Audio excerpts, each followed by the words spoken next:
Episódio 51 Dragon Quest Dino Daibuken Fly o Pequeno Guerreiro 2020, resumo e crítica. E os acontecimentos desse episódio 51 de Dragon Quest você encontra a partir da página 11 do capítulo 182 até o capítulo 185 do volume 20 do mangá. E o episódio 51 começa com uma abertura nova que eu vou comentar mais ao final e também temos um encerramento novo. Logo na primeira cena vemos o Hadler passando mal. Tanto o Rin como o Albinaz ficam preocupados com ele. Então o Hadler, rindo e ao mesmo tempo sangrando, revela que ele se converteu rápido em um ser superior e isso trouxe efeitos colaterais. Se ele continuar lutando, ele vai morrer logo. Albinaz questiona se vale a pena o Hadler fazer isso para derrotar Dai e seus amigos e ele entende que sim, mesmo que isso custe a vida dele. E ele quer saber até onde pode chegar o poder dele depois que ele abandonou tudo.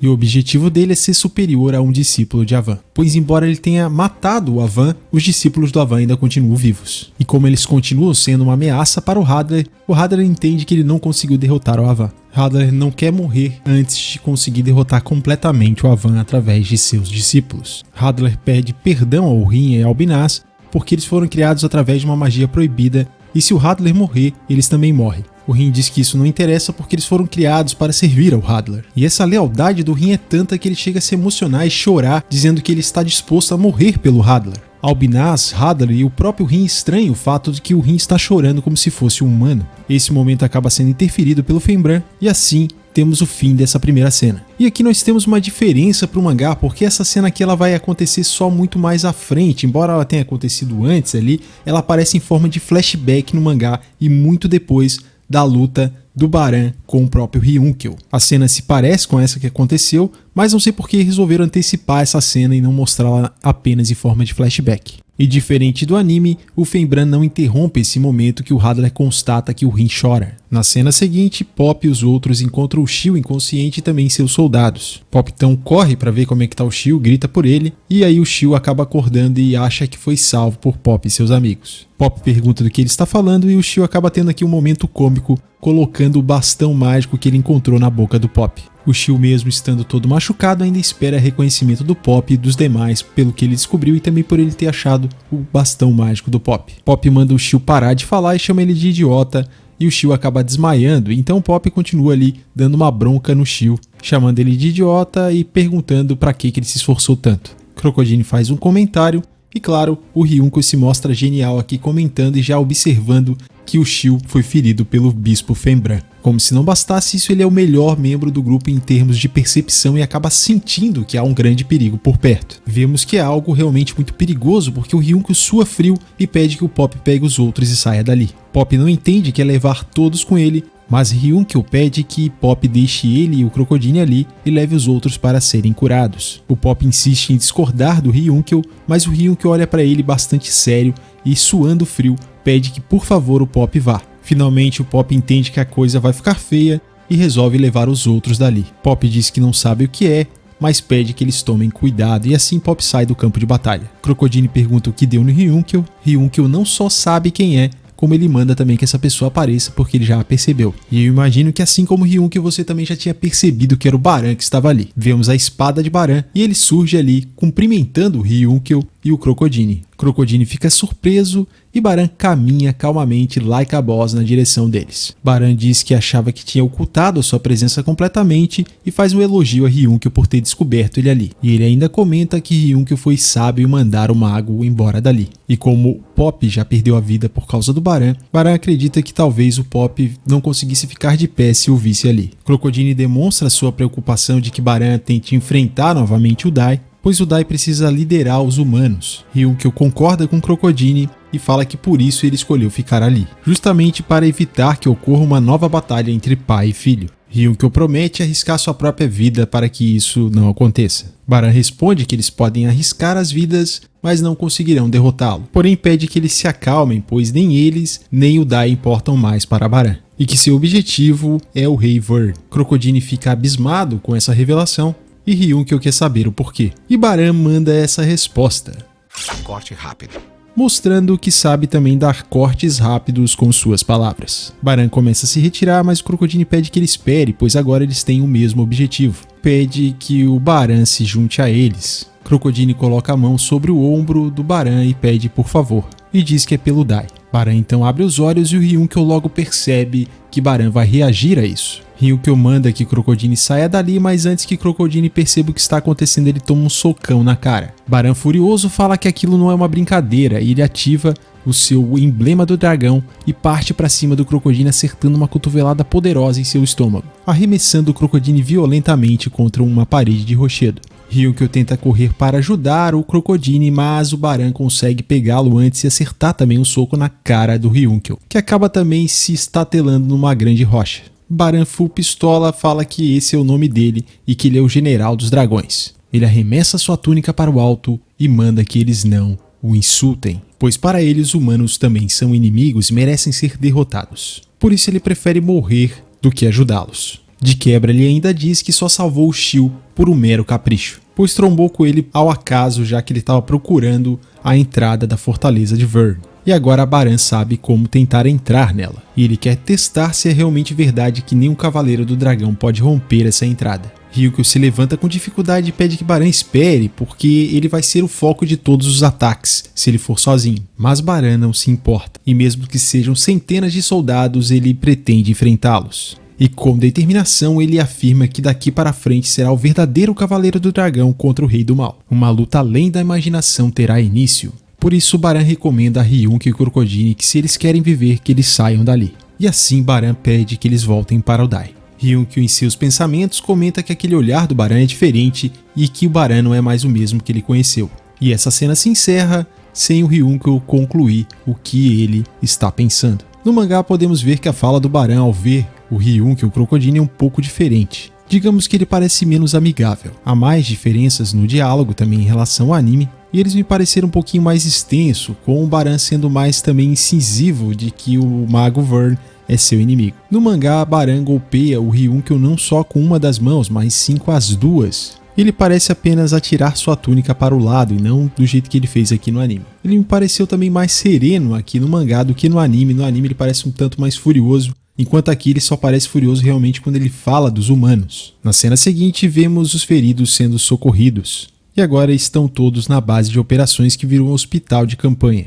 Man comunica que o Shio e seus companheiros estão bem e que agora estão dormindo. Man demonstra preocupação com o Crocodile e o Ryunkyo, e a Amy dá uma bronca no Pop por ter deixado eles para trás. Pop se justifica e o Dai pergunta por que Ryunkyo agiria desse jeito. Dai sente algo estranho de repente, mas ele não sabe dizer o que é. E então a cena corta. Vimos Baran com seu emblema brilhando.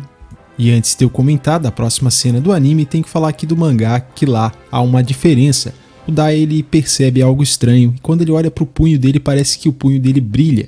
E não há nenhum diálogo entre Dai e o Pop nesse momento. Retomando a cena do Baran aqui no anime, a gente vê que o Baran está indo embora, mas o Ryunkyo tenta impedi-lo novamente. Baran disse que já chega, pois ele não veio ali para dar uma surra no Ryunkyo e no Crocodile. O Ryunkyo mais uma vez se mostra genial, ele já sabe qual é a intenção do Baran. Ryunkyo revela que Baran quer dar a sua própria vida no lugar do Dai enfrentando o Rei Vern, pois nem mesmo ele seria capaz de sair ileso dessa batalha. Então Ryunkyo diz que não vai permitir que isso aconteça. Baran questiona se ele estiver fazendo isso para o Dai, se não seria vantajoso para eles que o Baran pudesse prosseguir. E pergunta por que o Ryunkyo quer impedi-lo. E Ryunkyo responde que não pode permitir que Baran morra sozinho. Então Ryunkyo relembra a promessa que ele fez para Lahart. E Baran, sabendo disso, olhando ali para o Ryunkyo usando a lança e a armadura do Lahart, ele acaba vendo o próprio Lahart na frente dele. Baran fica um tanto surpreso e se pergunta se o Lahart está tentando dissuadi-lo. Baran dá a entender que não vai obedecer o Ryunkyo, e Ryunkyo deixa sua lança no chão e se coloca numa posição diferente. E sem escolha, Ryunkyo conclui que ele tem que derrotar o Baran antes que o Hadler acabe detectando eles. Baran busca compreender o que Ryunkyo está tentando fazer e fica espantado ao sentir que a aura do Ryunkyo desapareceu. Crocodile demonstra preocupação, mas o Ryunkyo o acalma. Baran percebe que a técnica que Ryunkyo está prestes a usar é perigosa e então Baran também tenta suprimir o seu Touki. Crocodile fica um tanto confuso porque nesse momento ele tem um Touki mais poderoso do que Baran e o Ryunkyo, pois eles resolveram suprimir o próprio poder. Baran diz que entendeu o que Ryunkyo está tentando fazer e seria um golpe de sacrifício para tentar buscar uma abertura do seu adversário e golpeá-lo contra-atacando. Ryunkyo então explica sobre a técnica da formação vazia, que foi a mesma utilizada pelo Avan há 15 anos na luta contra Hadlar. E Ryunkyo achava que nunca conseguiria dominar essa técnica porque ele teria que deixar sua arma de lado e também a sua vontade de matar, o que não era possível para ele até pouco tempo atrás. Temos um belo flashback do Avan utilizando essa técnica, e esta técnica da formação vazia foi combinada com o Avan Strash. E desta forma o grande herói Avan conseguiu derrotar o Hadlar. Temos também um flashback do Ryunkyo relembrando como é que ele era e por que ele não poderia usar essa técnica.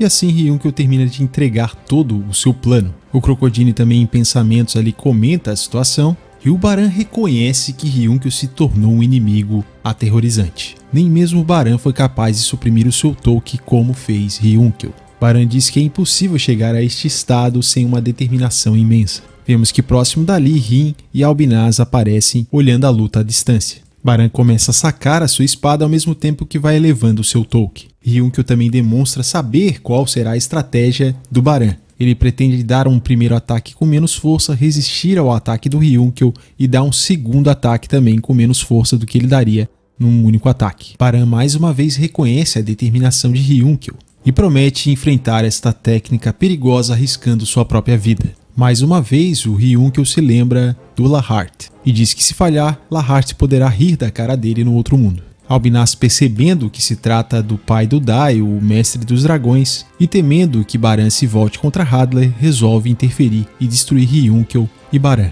Rin discorda, dizendo que eles não podem interromper um duelo e que Hadlar pode ficar furioso se eles fizerem isso. Mas Albinaz assume a responsabilidade. Baran então eleva o seu poder. E a aura dracônica em forma ali de dragões acaba alcançando o Ryunkyo, que fica parado, aguardando o ataque do Baran. Porém, Albinaz interfere e Ryunkyo consegue perceber antes de Baran.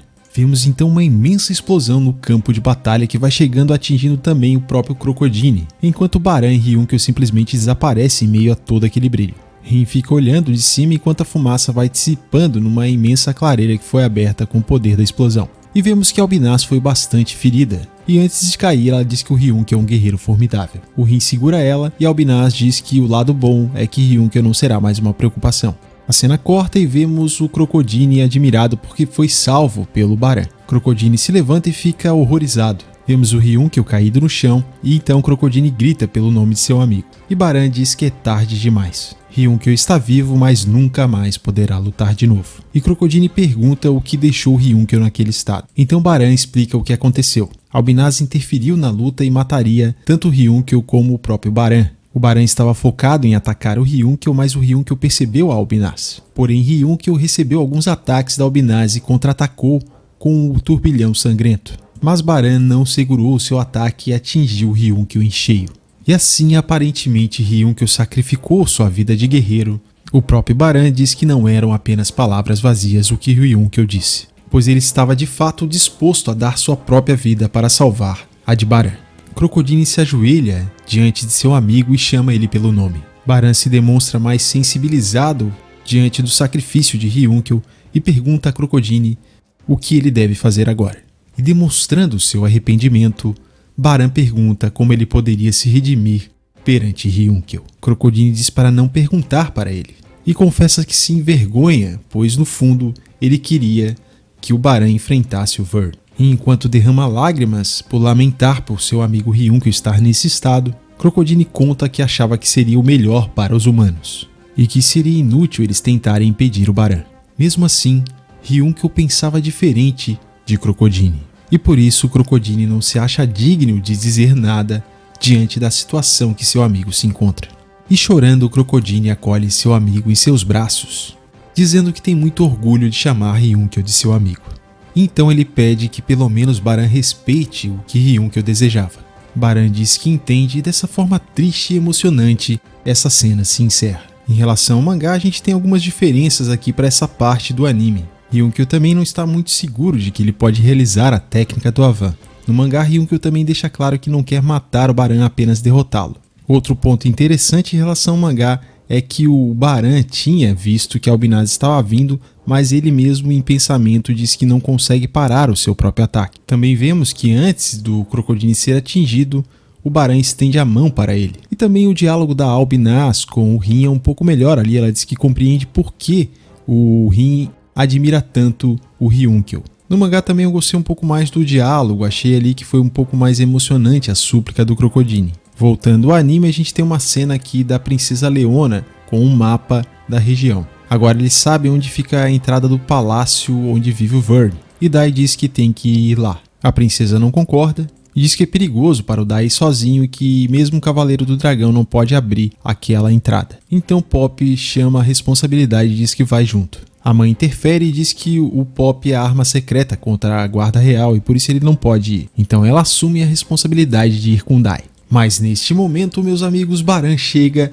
e ele diz que quem vai é ele. E o Pop leva um tremendo de um susto. Dai olha para seu pai e parece não acreditar. E o episódio se encerra com Baran olhando de volta para seu filho. Em relação ao mangá, nós temos aqui uma pequena diferença, porque lá o Nova também se oferece para ir com Dai e aqui no anime a gente não vê isso. Em relação à crítica desse episódio 51 de Dragon Quest, apesar das pequenas mudanças em diálogos e também em ordem de acontecimentos e supressões de cenas, foi um episódio de excelente qualidade, que a gente teve aqui também uma boa carga emocional no episódio. E me lembrou aí algumas coisas quando a gente via Cavaleiros do Zodíaco, por exemplo, que você tinha bastante diálogo e às vezes as lutas se resolviam ali em poucos golpes ou mesmo em apenas um golpe especial. E ainda assim o episódio não deixava de ser um episódio incrível, como foi esse aqui também de Dragon Quest. Apesar do Ryuken não ter morrido, a situação foi um tanto triste ali e também a forma como Albinaz acabou agindo vai contra os princípios que o novo Hadlar tem. Outro destaque desse episódio é o fato do Rin estar cada vez mais humanizado, ele tem emoções humanas, ele tem compaixão e tem se mostrado ser o mais honrado dentre os guardas reais. E esse, na minha opinião, é um episódio que a gente pode dizer que é um episódio do Ryuken, que graças ao sacrifício dele ele conseguiu de certa forma convencer o Baran a não fazer tudo sozinho. E agora nós temos a aliança mais poderosa, que são 2 Cavaleiros do Dragão. Eu espero que o Ryuken não fique fora de combate para sempre, que ele consiga ainda retornar e ajudar o Dai. E você, o que acha? Será que o Ryuken vai voltar a lutar ainda como antes, ou ele vai estar mais fraco, ou então ele nem vai conseguir voltar a lutar? Deixa a sua opinião aqui nos comentários. Sobre a abertura nova, me pareceu aí como toda abertura que tem bastante spoilers dessa abertura. E no decorrer dos episódios a gente vai identificar quais são esses spoilers. Confesso que eu não tenho gostado de algumas alterações, as supressões de diálogos, de falas de personagens e também a alteração de algumas ordens aí de acontecimentos. Mas eu ainda continuo bastante feliz e satisfeito com a qualidade do anime e por a gente ter chegado tão longe agora na história. A abertura nova ficou bastante bonita, na minha opinião, e a música até que casa bem ali com o início dessa abertura e também ali com o final dela, onde a gente tem cenas mais lentas, e a letra também é bastante interessante e combina com o anime. Porém, a música ali na parte que aparecem os acontecimentos e cenas de ação, ao meu ver a música não combina. E não sei porque a música me parece algo assim que me remete à abertura ou encerramento de uma Olimpíada, de uma Copa do Mundo, algo nesse sentido, e não uma música para um anime. Talvez a música também ficasse melhor aí no encerramento do anime e com cenas mais lentas ali no meio ao invés de cenas de ação. Já a música de encerramento que colocaram eu gostei dela. E você, o que achou desse episódio 51 de Dragon Quest Dino Daibuken Fly, o Pequeno Guerreiro 2020? Deixa sua opinião aqui nos comentários. Valeu e vejo você no próximo vídeo.